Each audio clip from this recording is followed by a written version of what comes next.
Guys, have you ever wondered what the day in the life of a private investigator might be like? You're sleuthing around, you're spying on people, intense stakeouts that drag on for days.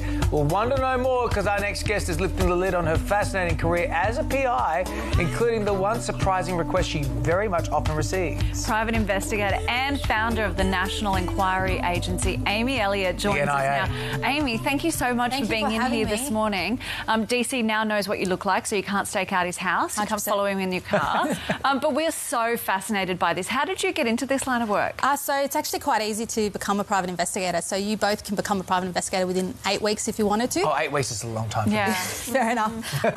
You just need a Certificate 3 in Investigative Services from, say, TAFE. Right. You need someone like myself that's a master to supervise you for about 2 years. And background checks, I'm assuming all that sort of stuff you have to do too? Yeah, no criminal records and things like that. That's fascinating. So what sort of personality traits do you need to be in this line of work?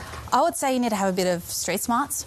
Right. That would be a really good thing to have, to be able to suss out people, to see if you're able to extract information from them, to make sure you're safe when you're trying to go into certain situations to get intel. Observation skills would be a good one as well, and also maybe attention to detail. Be also very good. So I would imagine that you would sometimes get yourself in pretty hairy situations. Yes, there's been a couple of times. Can you tell us about one situation where you landed yourself in hot water? Well, there's one that actually came out in the media recently that's actually quite funny, where I was actually getting intel on a remote property, and obviously, you know, those gates that you lift up, you go through it. I was there going towards the property and there was this sheep. So I wasn't happy that I was there, and it started coming after me, so I actually had to run and jump over the gate. That wasn't what we were expecting. Yes. When I said hairy, I didn't mean woolly. Yes, that's right. I've had a couple of people that I've located that obviously didn't want me finding them, like con artists or debtors that earned a lot of money, and I went to an address to confirm they lived there, and they didn't like me being there. I had a woman once threaten to release her German Shepherds on me. Oh my God. So it does get a bit dangerous from time to time. What's the most surprising request that you probably most often receive? Most often receive? It would say, like, someone's ripped me off a lot of money. Yeah. Like hundreds of thousands, could be millions of dollars. So that's really what you do, isn't it? You like Ponzi schemes and stuff like that. Yes, and then they do a runner, so they might go flee interstate. They could go even overseas. So I have contacts that are overseas to help me also locate them. And also in family law situations, so like parental abductions as well. That's pretty serious stuff. Yeah, it is really serious. So you once had a case that went on for 2 years, and it was someone who was living a double life. That's right. Can you tell us more about that? I mean, you must be just watching this unfold and thinking, this is like a movie.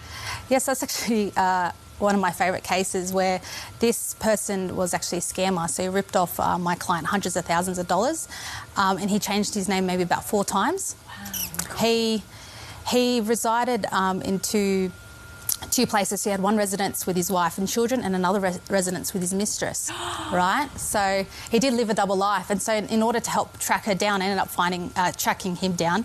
I ended up finding his wife. And at that point, when I went to the wife's address to figure out where is this scammer, she, like, the penny dropped, and she actually realised that he actually was with a mistress as well. And so what is it like in that situation? I mean, you're breaking news to someone, and it's probably changing the fabric of their whole existence. She was not too happy, so she called him while I was there. So I was able to get a mobile number and things like that, which helped me with the chase. So she actually was yelling at him on the phone while I was there. God, I just want more. What did he say? Did he try to deny it? Actually, he didn't say much, and then he just hung up. So, you know, just got a bit. He knew. What about so people out there are interested in this, or maybe they've been scammed, or they're going through what they need to do to employ you.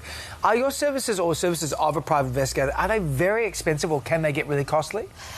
Yes and no. So sometimes there's certain packages you can do that make it more economically viable for the client, depending. So if it's more debt, likely there's going to be more work and more hours, so it's going to get more expensive. And if the person changes names or takes more resources and hours to track this person down, then it will get more costly, yes. Amy, I reckon you should have a podcast. Yeah, Amy, I think you're all fascinating. Thank you so much for coming in. Thank you for having me. And if you feel that you require Amy's services, head to nationalinquiryagency.com.au.